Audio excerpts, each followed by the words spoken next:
pagi semuanya, para perwira siswa kelas 5. Baik Bapak Ibu, saya dengan Ibu Niken. Assalamualaikum warahmatullahi wabarakatuh. Bapak Ibu semuanya dimanapun berada, salam sehat, salam sejahtera ya, salam damai. Mudah-mudahan kalian senantiasa dalam keadaan sehat.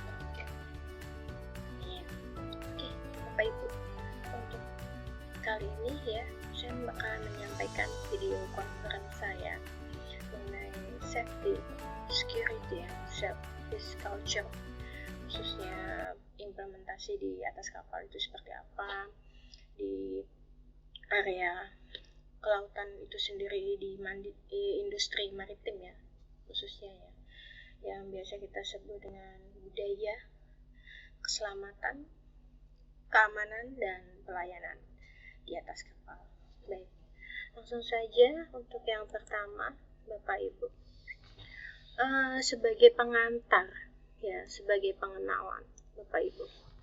Di sini kita jika berbicara dengan safety culture ya, atau budaya keselamatan ini bagian dari produk nilai, kelompok sikap, kompetensi, perilaku yang menentukan komitmen dan gaya percakapan terhadap program K3. Nah, K3 itu sendiri pastinya sudah sering kalian dengar ya. Apalagi tulisan-tulisan K3 yang dekat-dekat konstruksi bangunan, area pelayanan kesehatan, keamanan, keselamatan. Jadi K3 itu sendiri adalah kesehatan, keselamatan kerja. Ya. K3 ini bagian dari safety culture itu sendiri, Bapak Ibu.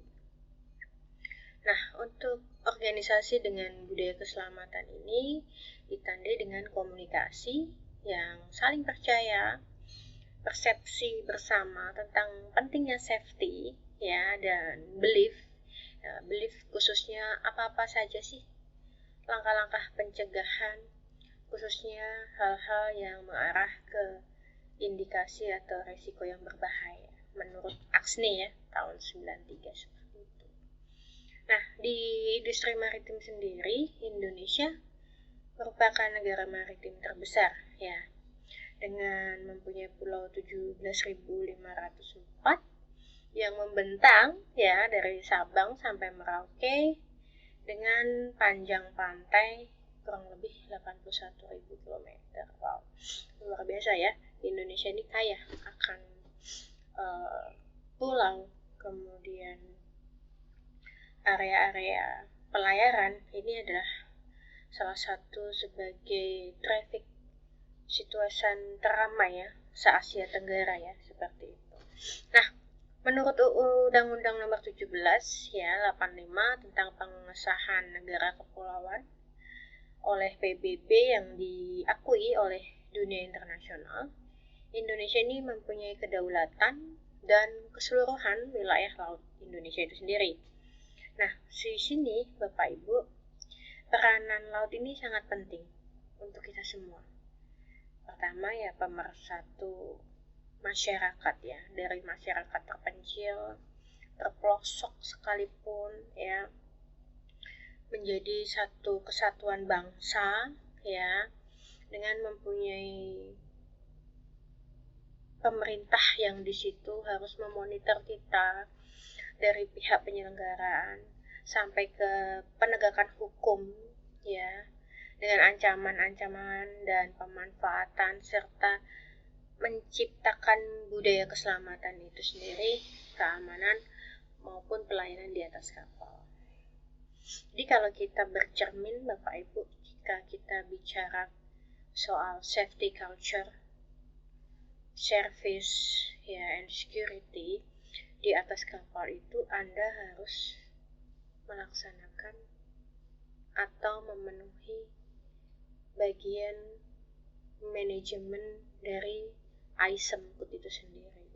Nah, ISEM Code itu di atas kapal Anda harus memenuhi, mengerjakan, memeriksa, mengkonfirmasi checklist yang sudah disediakan oleh pihak SMS Safety Management System yang sudah disepakati, disetujui, ya, ditinjau ulang oleh pihak perusahaan yang harus wajib diselenggarakan untuk memenuhi standar internasional di atas kapal. Seperti itu, Bapak Ibu. Kemudian di sini apa saja sih kunci untuk mencapai safety culture itu sendiri? Ya, pertama-tama memang Anda harus dikenalkan. Dikenalkan dalam arti seperti pengetahuan, skill, demonstration, pelatihan, training, dan sebagainya. Karena dengan hal-hal yang hanya teori tanpa praktek, prosedur-prosedur tersebut juga kurang maksimal, kurang optimal untuk bisa berjalan dengan baik seperti apa yang diharapkan. Ya, kemudian yang kedua, Anda juga harus think of safety.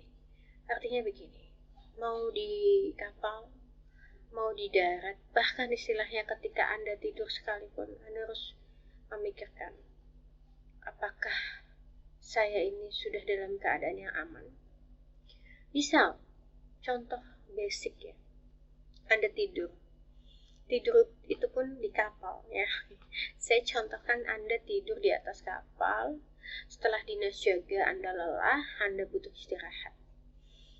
Nah, di sini Anda sudah mencabut mungkin charger handphone ya, mematikan lampu dari stop kontaknya, ya, memastikan semuanya aman ya dari sisi sudut yang Anda lihat saat itu di kamar Anda.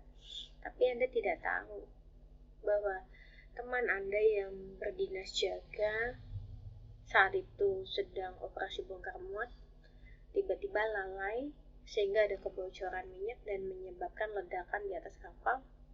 Apa yang terjadi? Anda bangun-bangun sudah di alam lain, kan begitu. Jadi artinya ini luar biasa. Di atas kapal ini memang sangat terbatas lingkup pekerjaannya, tapi justru untuk tingkatan resikonya sangat besar dibandingkan pekerjaan yang ada di darat. Seperti itu. Karena pengaruh dari satu, faktor eksternal cuaca yang kita tidak tahu sewaktu-waktu akan berubah. Kedua, kelalaian dari kru itu sendiri yang terus-menerus dilakukan secara berulang. Jadi dipastikan ada space kosong di situ atau kelalaian yang memang karena sudah dilakukan berulang, jadi dia menganggapnya sudah biasa, sudah terkonfirmasi, tidak tahunya di saat itu pula ada bahaya indikasi yang kita tidak tahu apa penyebabnya. Seperti itu. Nah, kecelakaan di atas kapal ini memang merupakan suatu hal yang ya tidak biasa. Ini hal yang sangat besar ya Bapak Ibu. Dan hal-hal seperti ini paling tidak ya Bapak Ibu harus adanya preventif ya. Harus adanya pencegahan, harus adanya latihan, harus adanya kesadaran. Setelah itu adanya motivasi untuk tetap menjaga keselamatan itu sendiri minimal dari diri Anda terlebih dahulu. Saya rasa seperti itu untuk mencapai budaya safety culture ya. Selanjutnya, karakteristik organisasi. Nah, kalau tadi kita bicara mengenai kunci mencapai safety culture, sekarang karakter organisasi yang ada di dalamnya itu seperti apa? Pertama, harus adanya komitmen ya dari manajemen senior yang kuat. Leadership-nya harus kuat. Keterlibatan emosionalnya, keterlibatan kesadaran situasionalnya harus ada. Dan itu harus kuat daripada anggota yang dipimpinnya. Kan seperti itu. Kemudian kontak lebih dekat dan komunikasi yang baik di antara semua tingkat organisasi. Ya, harus selalu adanya diskusi, harus selalu adanya review, harus adanya terjalin komunikasi dua arah yang baik. antara organisasi satu dengan organisasi lainnya, agar adanya perbandingan sejauh mana safety yang sudah saya kerjakan dengan organisasi lain. Apakah saya sudah memenuhi standar IMO atau belum? Seperti itu. Contoh ya, misalnya seperti itu. Kontrol bahaya yang lebih besar dan tata geraha yang lebih baik. Oke, jadi Bapak Ibu ya, di sini harus adanya controlling. Selain controlling, seorang leader di atas kapal harus wajib selalu double check dan konfirmasi semuanya ya yang berhubungan dengan pekerjaan, terutama khususnya yang mengarah ke safety. Yang kedua, tenaga kerja yang matang dan stabil ya, dipastikan juga krunya ini sudah berkualifikasi, mumpuni ya, memenuhi pengalaman sebelumnya, dan akhirnya gampang berkoordinasi ya kan, seperti itu harapannya. Pemilihan personil yang baik, penempatan kerja dan prosedur promosi, pelatihan keselamatan, skema keselamatan yang berkesinambungan. Kalau kita bicara skema keselamatan, di atas kapal ada yang namanya General Arrangement Plan. Itu adalah denah di mana Bapak Ibu bisa mengetahui tata letak alat keselamatan ataupun kebakaran, sehingga nanti jika ada kru yang baru join atau belum familiar, mereka akan bisa mengenali alat-alat emergency di map tersebut. Seperti itu. Selanjutnya kita ketemu di pertemuan kedua, dan terima kasih atas waktunya. Saya akhiri. Wassalamualaikum warahmatullahi wabarakatuh.